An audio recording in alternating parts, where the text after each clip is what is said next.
Was the darkest family moment that nobody talks about anymore?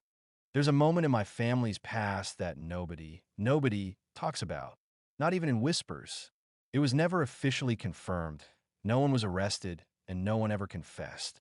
But everyone knows what happened. We just act like we don't. It happened when I was 11. During the summer, we moved back into my dad's childhood home. It was this big, worn down Victorian house in rural Pennsylvania, surrounded by woods on three sides and a dirt road that barely led anywhere.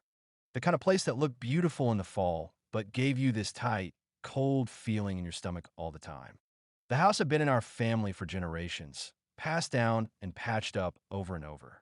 When we moved in, it was technically empty. My great uncle Martin had been the last one living there, but he died the previous winter from what they called a heart issue. He was in his 70s, lived alone, never married. Just a quiet old man with bad teeth and worse eyesight. I only met him once when I was 5.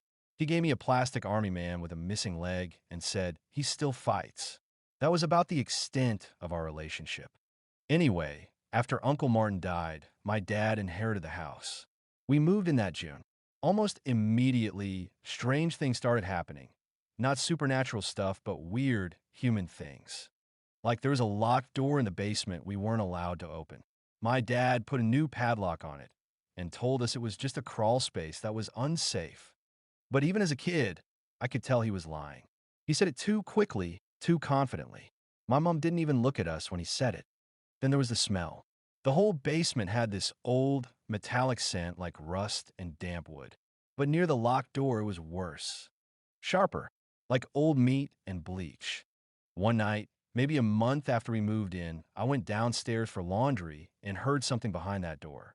A voice. A woman's voice. Raspy, soft, like someone trying to hum through a sore throat. I froze. I remember every hair on my arms standing up. I told myself it was just the old pipes. I told myself a lot of things that summer. Fast forward a couple weeks. My cousin Lydia came to stay with us for a few days. She was 17, my favorite cousin, and way braver than me. When I told her about the voice and the smell, she decided we had to investigate. Classic horror movie mistake, right? Well, we did. That night, after my parents went to bed, Lydia and I snuck into the basement. We used a hairpin to pick the padlock. She'd watched YouTube tutorials and was way too good at it. The door creaked open like something out of a horror film. Behind it was a narrow, concrete passage leading into what looked like a second basement. A room no one had mentioned. No blueprints,